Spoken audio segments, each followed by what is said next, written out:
नमस्कार साथियों, मैं रत्ना वोरा अहमदाबाद गुजरात से। मेरे YouTube चैनल रत्ना वोरा बेबाक में आप सभी का बहुत बहुत स्वागत है। साथियों, गुजरात से हूँ तो सूरत की बात तो अब करूंगी ही। साथियों, जब गुजरात में 26 में से 26 बैठकें भारतीय जनता पार्टी जीतने वाली थी, तो आखिर क्यों सूरत में ये खेला हो गया?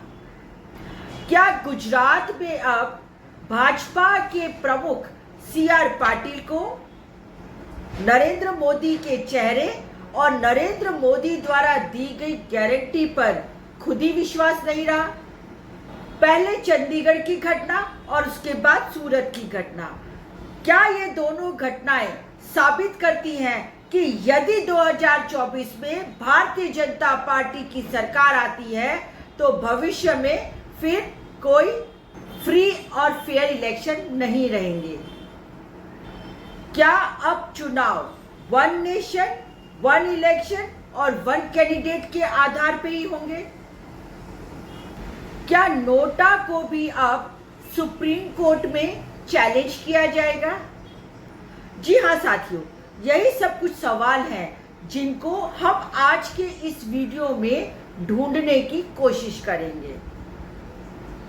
साथियों, सुप्रीम कोर्ट में एक पिटीशन दाखिल की गई PUCL, people's union of civil liberty versus union of India के नाम से, और इसके अंदर कंडक्ट ऑफ इलेक्शन रूल्स 1961 जो कि the representation of people's act 1960 के तहत बनाए गए थे, उन रूल्स में रूल नंबर 41(2) and 3 और रूल नंबर 49(o) को चैलेंज किया गया। और इस पिटीशन में कहा गया कि यह तीनों रूल किसी भी व्यक्ति के गोपनीयता के अधिकार का उल्लंघन करते हैं, और इन्हीं रूलों को चैलेंज करते हुए इन्हें अल्ट्रा वायरस अर्थात अयोग्य और अनकॉन्स्टिट्यूशनल अर्थात असंवैधानिक घोषित किया जाए। और तब सुप्रीम कोर्ट ने 2013 में 3 जजेस की बेंच ने अपना फैसला PUCL के हक में सुनाया और स्पष्ट रूप से इलेक्शन कमीशन ऑफ इंडिया को निर्देश दिया गया कि आप नोटा का प्रावधान रखें हर एक इलेक्शन में, अर्थात नोटा मतलब नन ऑफ द अबव। इसका मतलब ये है कि यदि किसी मतदाता को बैलेट पेपर की पूरी सूची में से यदि एक भी उम्मीदवार पसंद नहीं है तो नन ऑफ द अबव का एक बटन रखा जाएगा और वह उस बटन को दबा के अपनी अनिच्छा जाहिर कर सकता है कि मुझे कोई भी उम्मीदवार पसंद नहीं है। इसे कहते हैं नोटा। नोटा के सुप्रीम कोर्ट के इस जजमेंट की लिंक मैंने नीचे डिस्क्रिप्शन में दे रखी है, आप जाकर देख सकते हैं। अब साथियों, इसी सुप्रीम कोर्ट के जजमेंट के आधार पर आंध्र प्रदेश के हाई कोर्ट के एक PIL में जजमेंट आया है, और उस जजमेंट में कहा गया है कि इन cases where candidates have been declared uncontested, nota do not apply. Looking to the legislative intent, because option may be permitted to be exercised on contest of election during deliberations while discussing on the nomenclature of nota, it clearly reflects that this contingency applies in case where there is contest of election, and as per the language set up in Rule 35A of the rules also, it reflects that when there is an election through ballot boxes or EVMs, only then the said option can be exercised. अब साथियों, मैं हिंदी में इसका अनुवाद कर देती हूँ। NOTA लगाने के उद्देश्य के पीछे विधायिका की मंशा स्पष्ट है कि जिन मामलों में उम्मीदवार निर्विरोध घोषित हो जाता है वहां नोटा लागू नहीं होगा। यह विकल्प मतदाता को तभी दिए जाएं जब चुनाव हो। नोटा के नामकरण से ही यह स्पष्ट होता है कि जहां प्रतिस्पर्धा होगी वहीं ये लागू होगा।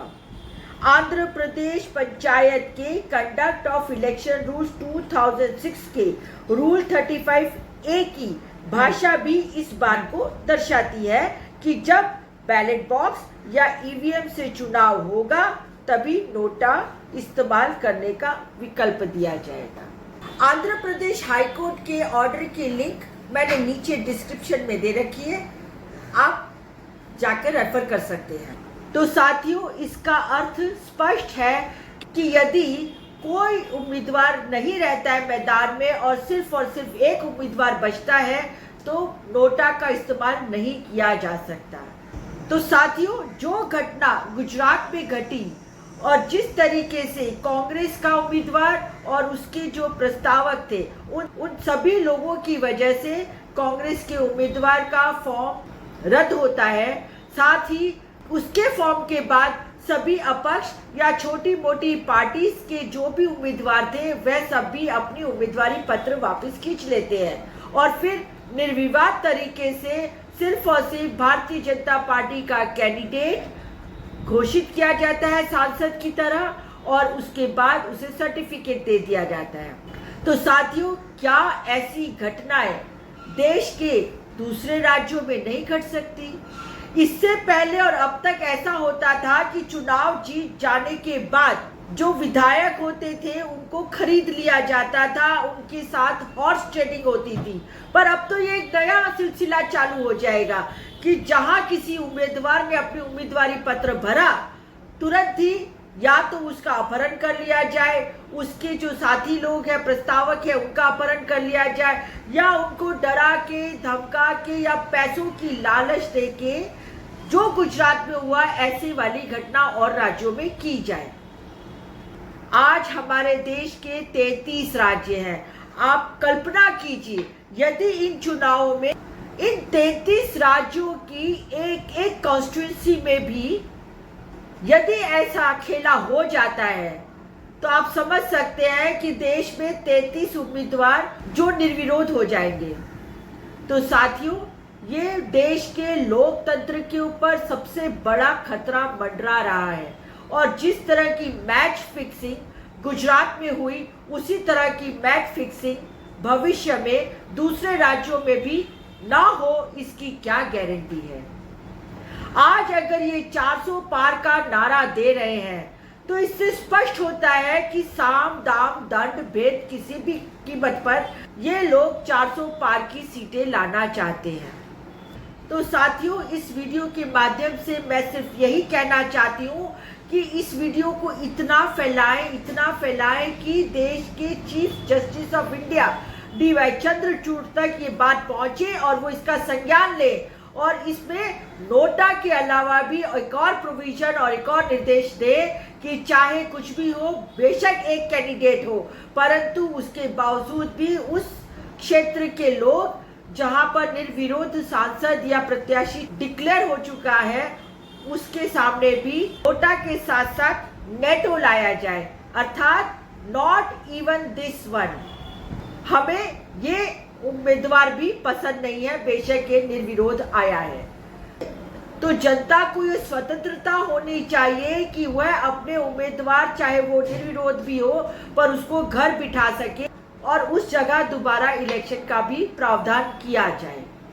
साथियों, इस वीडियो के साथ मैं अपनी बात यही समाप्त करती हूँ। आशा है कि आपको ये मेरा वीडियो ज्ञानवर्धक लगा होगा और यदि आपको ये मेरा वीडियो पसंद आया हो तो मेरे YouTube चैनल रत्ना वोरा बेबाक को सब्सक्राइब कीजिए, ज़्यादा से ज़्यादा शेयर कीजिए और ज़्यादा से ज़्यादा लाइक कीजिए।